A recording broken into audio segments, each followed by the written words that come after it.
महानगरपालिका निवडणूक 2026 साठी उमेदवारी अर्ज भरण्याचा आज शेवटचा दिवस होता। आज राज्यभरामध्ये काही ठिकाणी आनंद, काही ठिकाणी नाराजी, म्हणजेच काही खुशी, काही गम अशा पद्धतीचं एकंदरीत वातावरण पाहायला मिळत आहे। अर्थात या सगळ्यामध्ये जे नाराज झालेत ते अनेक पक्षांचे निष्ठावंत कार्यकर्ते आहेत।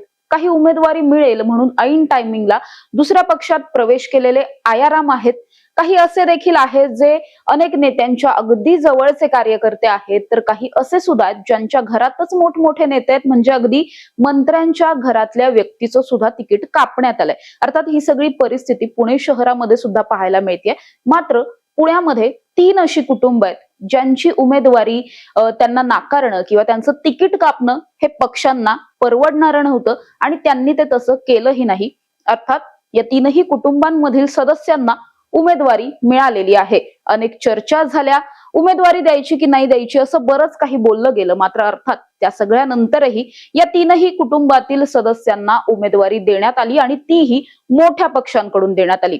अर्थात ही 3ही कुटुंब आहेत, पहिलं आंदेकर कुटुंब, दुसरं मोहोळ कुटुंब आणि तिसरं मारणे कुटुंब।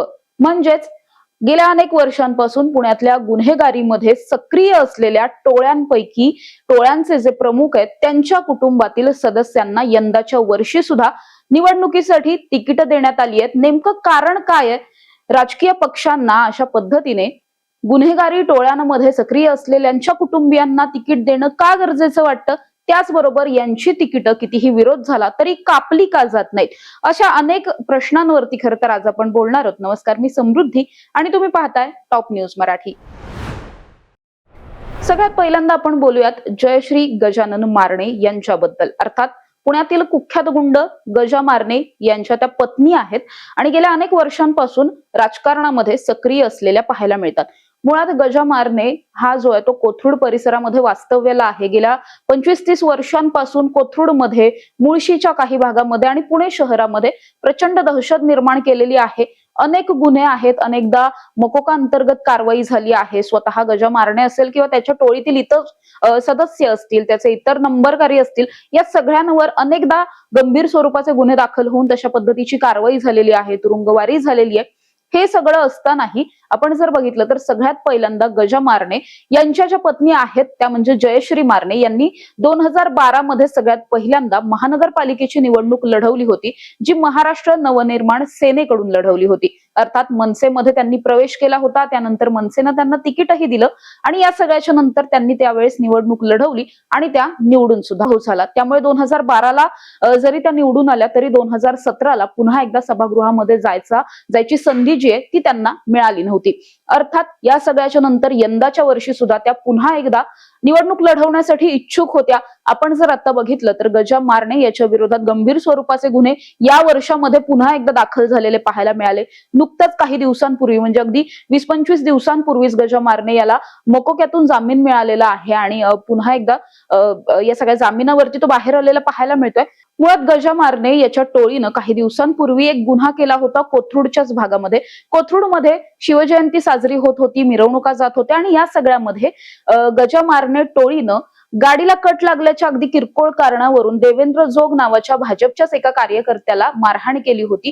त्यानंतर या संपूर्ण प्रकरणाची प्रचंड चर्चा झाली आणि त्यानंतर या प्रकरणामध्ये गजा मारणे याचं सुद्धा नाव सह आरोपी म्हणून सामील करण्यात आलं। त्यानंतर कारवाई झाली, तुरुंगवारी झाली। या सगळ्याच्या नंतर जामिनावरती काही दिवसांपूर्वीच तो बाहेर आलेला पाहायला मिळतोय। त्यामुळे इतकं सगळं घडल्याच्या नंतर आता तरी गजा मारण्याच्या बायकोला या सगळ्यामध्ये उमेदवारी द्यायला नको असा सूर अनेकांचा होता। मात्र अर्थात आपण बघतोय की ही उमेदवारी देण्यात आली आहे पुन्हा एकदा। जेव्हा अजित पवार यांनी स्वतः या सगळ्यामध्ये पुणे आणि पिंपरी चिंचवडच्या इच्छुकांच्या मुलाखती सुरू केल्या होत्या, त्यावेळी तिथे जयश्री मारणे सुद्धा उपस्थित होत्या। बाहेरून आत आल्याच्या नंतर, म्हणजे मुलाखत देऊन परतल्याच्या नंतर त्यांच्या चेहऱ्यावर ऑलरेडीच एक आनंदाचं किंवा आपण म्हणू शकतो की पॉझिटिव्हनेस होता। त्यामुळे त्यांना ही पुन्हा एकदा उमेदवारी मिळू शकते हे ऑलमोस्ट क्लिअर होतं आणि तशाच पद्धतीने त्यांना उमेदवारी मिळाली आणि आज त्यांनी राष्ट्रवादी काँग्रेसकडून पुन्हा एकदा उमेदवारी अर्ज सुद्धा भरला। गुन्हेगारी पार्श्वभूमी असतानाही उमेदवारी मिळालेलं दुसरं नाव आहे स्वाती शरद मोहोळ। अर्थात आपल्या सगळ्यांना माहिती आहे शरद मोहोळ याचा काही दिवसांपूर्वी खून झालेला होता। त्यानंतरच आपण बघतो की आधीपासूनच शरद मोहोळ हा राजकारणामध्ये सक्रिय होण्याचा प्रयत्न त्याने केलेला होता. म्हणजे ज्या पद्धतीनं आपल्याला माहितीये की गजा मारणे आणि मोहोळ गँग या दोघांमध्येही अनेकदा क्लॅशेस झालेले आहेत, अनेकदा संघर्ष झालेला आहे. ज्या पद्धतीने गजा मारणे याचे स्वतःचे अनेक राजकीय नेत्यांशी वैयक्तिक संबंध होते, अनेकांबरोबर फोटो होते, अनेकांच्या कार्यक्रमांमध्ये तो पाहायला मिळायचा. या सगळ्यानंतर त्यांची पत्नी जशा पद्धतीने ऍक्टिव्ह झालेली होती राजकारणामध्ये, तशाच पद्धतीने शरद मोहोळला सुद्धा राजकारणामध्ये इंटरेस्ट होता. मात्र स्वतः राजकारणामध्ये न उतरता पत्नीला नगरसेविका करायचंय अशी एक महत्वाकांक्षा त्यांची अगदी सुरुवातीपासून त्याची होती आणि त्यावरतीच त्याने कामही केलेलं होतं. म्हणजे मृत्यू व्हायच्या काही दिवस आधीपासून, काही वर्ष जर आधी आपण बघितलं तर हिंदू धर्मरक्षक किंवा गोरक्षक अशा पद्धतीची एक प्रतिमा त्याची तयार करण्यात आलेली होती. एकीकडे याच मोहोळ टोळीकडून पुणे शहरामध्ये मोठी दहशत माजवली जात होती. अनेक गुन्हे त्यांच्या सुद्धा नावावरती होते. शरद मोहोळवरती सुद्धा अनेक गुन्हे होते. त्याने चक्क तुरुंगामध्ये सुद्धा एका कैदी असलेल्या एका आरोपीचा या सगळ्यामध्ये खून केलेला होता. त्या प्रकरणात सुद्धा त्याला शिक्षा झालेली होती आणि इतके सगळे गंभीर गुन्हे दाखल असताना सुद्धा नंतरच्या काळात मात्र गोरक्षक किंवा हिंदू धर्मरक्षक असं म्हणत त्याची इमेज क्लीन करण्याचा प्रयत्न करण्यात आला आणि त्यानंतर तो अशा पद्धतीच्या सोशल ऍक्टिव्हिटीज मध्ये सक्रिय झालेला सुद्धा पाहायला मिळाला होता. मात्र या सगळ्यामध्ये स्वतः राजकारणात न उतरता पत्नीला या सगळ्या राजकारणामध्ये सक्रिय करायचं अशी एक महत्वाकांक्षा असल्याचं त्यांच्या जवळच्या व्यक्तींकडून सांगण्यात येतं. त्यानुसारच आपण पाहिलं की स्वाती शरद मोहोळ यांनी भाजपामध्ये काही दिवसांपूर्वी प्रवेश केला. त्यानंतर त्यांना भाजपामध्ये महिला आघाडीचं एक पदही देण्यात आलं होतं आणि आता जर आपण बघितलं तर त्यांना भाजपकडून उमेदवारी मिळेल अशी पूर्ण शक्यता वाटत होती आणि अगदी तसंच झालं. भाजपने स्वाती मोहोळ यांना उमेदवारी जाहीर केली. त्यांनी आज अर्ज देखील भरला आणि आता शरद मोहोळ जरी अस्तित्वात नसतील तरी सुद्धा स्वाती मोहोळ या मात्र राजकारणामध्ये सक्रिय झालेल्या पाहायला मिळतात. म्हणजे शरद मोहोळ याची जी काही इच्छा होती पत्नीला नगरसेवक करायची ती कदाचित यंदाच्या निवडणुकांमध्ये पूर्ण होऊ शकते. तशा पद्धतीचं वातावरण आहे. प्रचारही जोरदार सुरू असलेला पाहायला मिळतोय.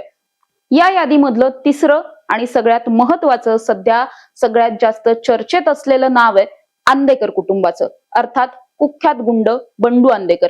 हे नाव मोठं आहे हे यासाठी म्हणावं लागतंय की मुळातच जसं मारणे आणि मोहोळ या दोन्ही कुटुंबाने अगदी या 10-12 वर्षांमध्ये राजकारणामध्ये सक्रिय सहभाग घेतलेला पाहायला मिळतो. मात्र आंदेकर टोळीचं राजकारणामधलं वर्चस्व हे अगदी 20-25 वर्षांपासून 30 वर्षांपासून असलेलं पाहायला मिळतंय. 90च्या दशकामध्ये या कुटुंबामधला पहिला नगरसेवक निवडून आलेला होता.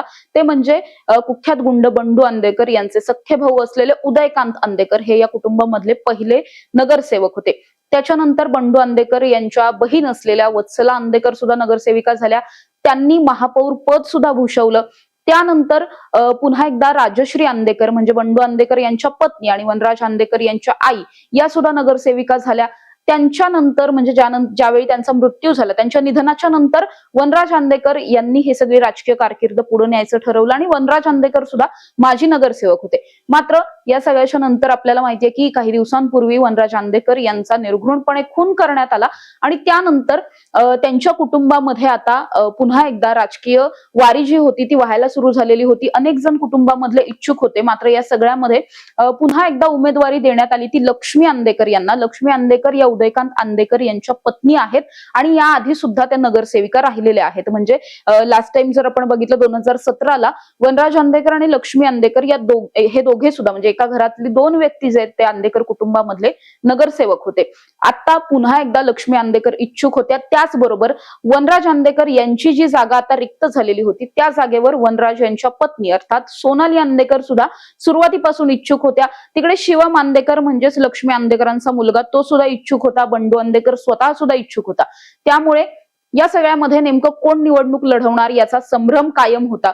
या सगळ्या निवडणुकीच्या रणधुमाळीमध्ये त्यांनी कोर्टामध्ये एक अर्ज केलेला होता निवडणूक लढवण्याची परवानगी मागणारा. कोर्टाने हा अर्ज स्वीकारला आणि त्याच्यानंतर ही परवानगी देण्यात आली होती. त्यानंतर आपल्याला माहितीये की बंडू आंदेकर, लक्ष्मी आंदेकर आणि सोनाली आंदेकर या तिघांनी सुद्धा उमेदवारी अर्ज भरण्यासाठी हे तिघेही आले. मात्र अनेक त्रुटी असलेला फॉर्म घेऊन आलेले होते. त्यामुळे ज्या दिवशी हे आले त्या दिवशी त्यांचा फॉर्म ऍक्सेप्टच झाला नाही. शनिवारची ही गोष्ट आहे. शनिवारी त्यांनी अर्जच भरले नाहीत. त्यामुळे पुन्हा एकदा सोमवारी त्यांचे अर्ज भरले जातील असं सांगण्यात आलं होतं. सोमवारी दिवसभर त्यांचे अर्ज भरले गेलेच नाहीत. त्यामुळे कदाचित पहिल्यांदाच 30-35 वर्षामध्ये आंदेकर कुटुंबामधला एकही सदस्य निवडणुकीच्या रिंगणात नसेल अशा चर्चा सुरू झाल्या. मात्र त्यातच आज दुपारी आणखी एक ट्विस्ट आला. आंदेकर कुटुंबाने काल जरी तो उमेदवारी अर्ज भरला नसला किंवा आपल्याला माहितीये बंडू आंदेकरला जेव्हा विचारण्यात आलं होतं की तुम्ही कुठल्या पक्षाकडून उमेदवारी अर्ज भरताय, त्यावेळी त्याने असं म्हटलेलं होतं की मी अपक्ष अर्ज भरतोय. मात्र आज या सगळ्यामध्ये मोठा ट्विस्ट अशा पद्धतीने आला की राष्ट्रवादी काँग्रेसनं या घरामध्ये एक नाही तर तब्बल 2 जणांना एबी फॉर्म दिले, ते म्हणजेच सोनाली आंदेकर आणि लक्ष्मी आंदेकर. अगदी सुरुवातीपासून हे कुटुंब राष्ट्रवादी काँग्रेस बरोबर जोडलं गेलेलं होतं. अजित पवारांच्या अगदी जवळ असलेलं हे कुटुंब होतं. असं सगळं असताना मुळातच आयुष कोमकर हत्या प्रकरण असेल किंवा त्यानंतर झालेलं गणेश काळे हत्या प्रकरण असेल, हे सगळे आरोपी सध्या तुरुंगामध्ये असताना जेलमधून निवडणूक लढवायची आणि जेलमध्ये असलेल्या लोकांना अजितदादा उमेदवारी देणार का याविषयी अनेक विचारमंथन झालेलं होतं.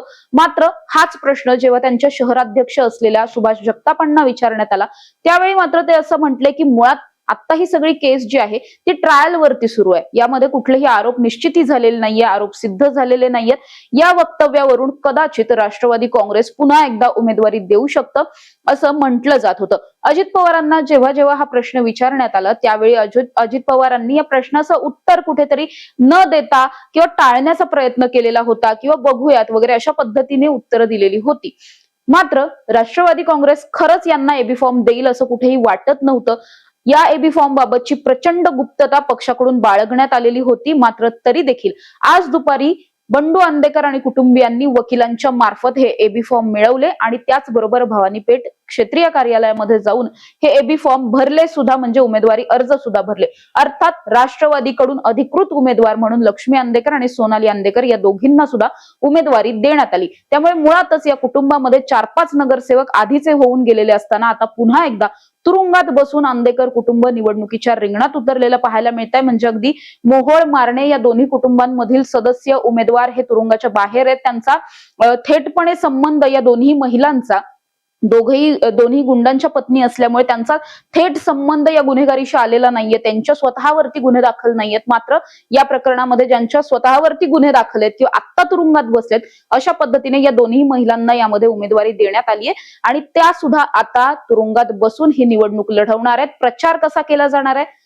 तर मुळातच हा प्रचार केला जाणार आहे तो समर्थकांच्या मार्फत केला जाणार आहे, कार्यकर्त्यांच्या मार्फत केला जाणार आहे आणि तशाच पद्धतीने निवडणुकीची प्रक्रिया सुद्धा पार पडणार आहे. त्यांना कुठेही बाहेर येऊन प्रचार करता येणार नाही. मतदानाच्या प्रक्रियेमध्ये सुद्धा त्यांना जे काही मतदान असेल ते तुरुंगातूनच केलं जाईल. असं सगळं असताना आता नेमकं या प्रभागात काय होणार हा एक मोठा प्रश्न या सगळ्यामध्ये उपस्थित झालेला पाहायला मिळतोय. त्यामुळे मुळातच तीनही प्रकरणं जर आपण पाहिली, तीनही कुटुंब आपण पाहिली, तर एका कुटुंबाला भाजपने उमेदवारी दिली आहे, 2 कुटुंबांमध्ये 3 उमेदवाऱ्या देण्यात आलेल्या आहेत राष्ट्रवादी काँग्रेस अर्थात अजित पवार गटाकडून. त्यामुळे मुळातच निष्ठावंतांची तिकीटं कापली जात असताना, दुसरीकडे मंत्र्यांच्या घरातल्यांची तिकीटं, आमदारांच्या घरातल्यांची तिकीटं कापली जात असताना, तिसरीकडे अशा पद्धतीने कुठला क्रायटेरिया लावून या तीनही कुटुंबातील उमेदवारांना पुन्हा एकदा उमेदवारी देण्यात आली आहे किंवा एबी फॉर्म वाटण्यात आलेत, हा प्रश्न सर्वसामान्य पुणेकरांना पडलेला पाहायला मिळतोय. अनेकदा आपण बघतो की जेव्हा जेव्हा उमेदवारी कुणाला देणार असा प्रश्न उपस्थित केला जातो, त्यावेळी नेते असं म्हणतात की ज्याचा निवडून येण्याची क्षमता जास्त असेल त्यांना आम्ही उमेदवारी देऊ. त्यामुळे मुळातच या तीनही कुटुंबांची खरंच निवडून येण्याची क्षमता पाहिली आहे की आणखी काही पाहून या सगळ्यांना तिकीटं दिली आहेत, हा सुद्धा प्रश्न यामध्ये उपस्थित केला जातोय. आणि मुळातच जे नेते सातत्याने एखादा गुन्हा घडल्याच्या नंतर आपल्याला कायदा आणि सुव्यवस्था अबाधित ठेवायची असं म्हणत पोलिसांना सूचना देत असतात, पोलिसांना धारेवर धरत असतात आणि कोयता गँग किंवा खून, मर्डर अशा सगळ्या प्रकार आपल्याला थांबवायचे आहेत, गुन्हेगारी कमी करायची, पुण्यामधून गुन्हेगारी हद्दपार करायची असं म्हणताना पाहायला मिळतात, तेच नेते गुन्हेगारांच्याच संबंधित लोकांना उमेदवारी का देतात, हा प्रश्न सुद्धा सर्वसामान्य पुणेकरांना पडलेला पाहायला मिळतोय. अशाच ताज्या आणि महत्त्वाच्या बातम्यांसाठी तुम्ही पाहत राहा टॉप न्यूज मराठी, आपला महाराष्ट्र आपली बातमी. आता जोकासू STP या अत्याधुनिक जॅपनीज तंत्रज्ञानाने सुसज्ज, quick installation, energy efficient noiseless blowers, low maintenance या आणि अशा वैशिष्ट्यांनी परिपूर्ण जोकासू एसटीपी तंत्रज्ञान प्रकल्प उभारणीपासून ते विक्री पश्चात समाधानकारक सेवा देणारी, भारताबरोबरच परदेशात देखील प्रकल्पांची यशस्वी उभारणी करणारी company Deccan water treatment private limited.